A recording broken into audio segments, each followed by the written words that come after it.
आज ना मो बुट डाली आउ लाउरे गोटे एते टेस्टी तरकारीटे करके देखैबी। विश्वास करंतु पूरा आइंस खाइला भलिया आपनकु लागिबो। आ जो माने लाउ खांतिनी ना तांको थरटे खाली करके दे देबे, से माने लाउर फैन हे जिवे।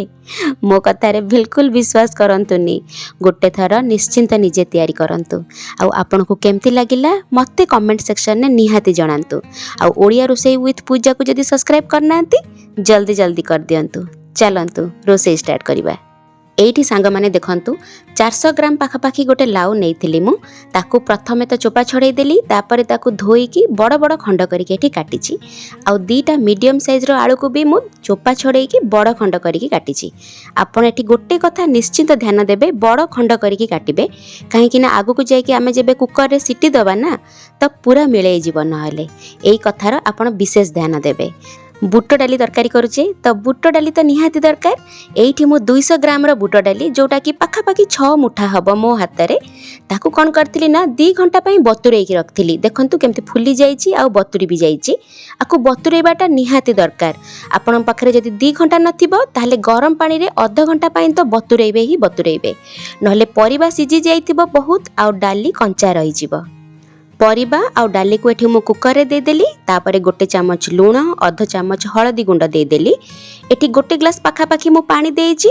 पानी रो आपण विशेष ध्यान देबेनी, काहे कि ना जदी पानी टिके कम भी हे जाय ना आपण परे मध्य पानी देके एडजस्ट कर परिबे। तापरे बे कुकर बंद करिबा।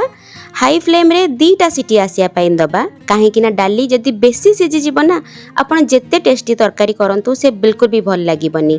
एठी मु हाई फ्लेम रे 2टा सीटी देली, सीटी मु बंद कर देइथिली कुकर। तापरे पूरा ठंडा हे गला जते बेले एठी खोली के आपन को देखौची। देखंतु डाली सिजी जाईची, किंतु केमती गोटा गोटा हे की अछि या प्रति आपण विशेष ध्यान देबे। टिके कुकर ऊपर भी डिपेंड करे आपण केमतिया कुकर नौचंती, केमतिया फ्लेम रे बसौचंती, तो सही हिसाब रे आपण टिके एठी एडजस्ट करिया को पड़िबो। माने टिके आपण को नजर रखिया पई पड़िबो कि केते बेले आपण बंद करिवे, जेमति कि डाली भी गोटा गोटा रहिथिबो किंतु सिजी जाईथिबो। एपटे कौन करबा ना सांग माने गोटे कढ़ई बसैबा। कढ़ई रे 3 रु 4 बड़ चामच दे देबा सोरिष तेल। सोरिष तेल निहाती देबे, नहले से वाला फ्लेवर ना बिल्कुल आसीबनी।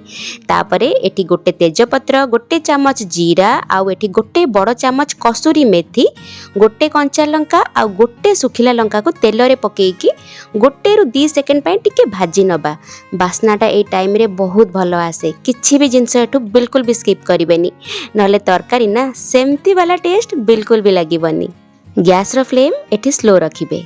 एठी 2टा मीडियम साइज रो पियाज को पतला पतला आ लंबा करके काटिबे। आपण तेल रे दे देबे आ पियाज को भल्लो के एठी भाजिबे।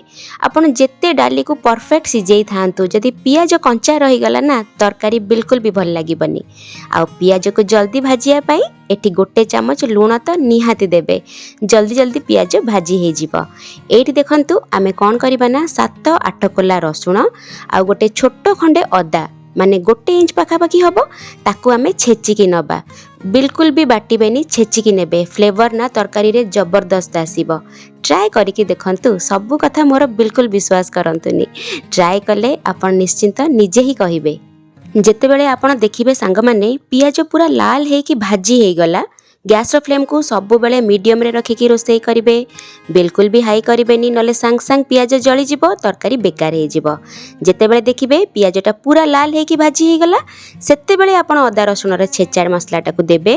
ता ऊपर कोन करिवे आधा चामच रु भी कम हळदी गुंड आ गोटे फुल चामच एठी मु देइची काश्मीरी रेड चिली पाउडर। तरकारी रे कलरटा जबरदस्त आसीबो। देइकी गैस रो फ्लेम को एठी स्लो रे रखिबे। गुंड मसला सांग सांग नहले पोड़ी जिवो। पाखरे एमती पानी रखिथिबे, टिके टिके पानी देइकी कसी नेबे। आपण भाबिबे पूजा कोन आउ किछि मसला पड़िबनी, खाली लंका गुंड आ हळदी गुंड रे तरकारी हबो।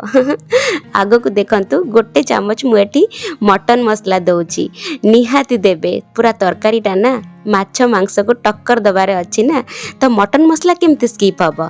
गैस रो फ्लेम एठी स्लो टू मीडियम रे रखिकी भल कि मो मसला को एठी कसीबी जेमती मसलार कंचा बास्नाटा पळेबो आउ तेल भी सेपरेट हो जिवो सेही पर्यंत आपण मसला को एठी कसीबे घोड़े घोड़े कसीबे टिके गैस भी कम खर्च हबो आउ मसला भी जल्दी हो जिवो। एठी देखंतु मु गोटे बड़ साइज रो टमाटर रो फाळे नेइची ताकू एमती बड़ बड़ खंड करिके काटिकी पकेइबे आउ टमाटर पड़िला माने अध चामच चीनी ना आपण निहाती देबे काहेकि ना एटा कलर पाई नुह टेस्ट को बैलेंस करे। सांग माने गोटे कथा मार्क करिबो तरकारी रो मसला कसीबारे ना गोटे टेक्निक अच्छी कौन कहले आपण केबे फील करिवे जदि आपण जल्दी जल्दी हाई फ्लेम करिकी मसला को कसी देइथिबे ना आउ एते भलो से भी कसी नथिबे से दिनर तरकारी खाइबे आउ गोटे दिन आपण मार्क करिवे स्लो फ्लेम करिवे पाखरे ठिया होतिबे एमती घोड़े घोड़े कसुथिबे टिके टिके पानी दउथिबे माइंड रे थिबो कि आज गोटे भलो तरकारी करियार अछि से दिनर तरकारी आपण मार्क करिवे टेस्ट रे फरक लागे कि नाही मते कहिबे काहे कि ना पर्सनली मते फील हुए ए जिंसटा। एठी सांग माने देखंतु टमाटर पूरा सॉफ्ट हो जाइछि मसला भी पूरा तेल छाड़िलानी माने आम मसला बिल्कुल रेडी अछि। आमे जो सिझे की रखी थिले बुट डाली लाउ आउ आलू को ए टाइम रे देई दबा। एठी मते टिके पानी कम लागुची सेति पई मो आउ टिके पानी देली गरम पानी देबे ठंडा पानी बिल्कुल भी देबेनी टेस्ट रे निहाती फरक पड़े। तापरे एठी पानी देला परे गैस रो फ्लेम को मो मीडियम करिकी घोड़े देबी 5 मिनिट खाली टिके फुटिया को देबी। तो एठी देखंतु गोटे स्पेशल मसला आमे बनेबा जोटा तरकारी रो पूरा एंड रे दबा सेति पई 7-8टा गोलमरीच गोटे गुजराती आ खंडे डालचीनी एठी मु नेइची आकु आपण हेमदस्ता रे कुटी की नै आसीबे। एठी सांग माने देखंतु स्लो फ्लेम रे तरकारी फुटिबार 2 रु 3 मिनिट पाखापाखी हो जाइछि मु कवर काढ़ी की देखौछि बिल्कुल पानी एठी परफेक्ट अछि। जदि आपण देखिबे बहलिया अछि तो आपण गरम पानी देइथिबे जेमति मु कहिथिली आपण एई टाइम रे ही ना आठु आ बेसी फुटेइबेनी काई कहले इटा रहिला परे ना आउरी बहुत बहलिया हे जिवो। तो तरकारी एठी बिल्कुल रेडी अछि। ए जो स्पेशल मसलाटा आमे बनैथिले ना यार बास्ना जबरदस्त आकु केबे भी स्किप करिबेनी। आ तापरे टिके कट्टा धनिया पत्र दे देबे ए गरम मसलाटा भी ए टाइम रे दे देबे आ गैस रो फ्लेम को बंद करिकी सांग सांग ना आपण टिके घोड़ेई देबे तो बास्नाटा ता भीतर जेमती रहू से पैकेट रो गरम मसला रे ना से मजा नाही।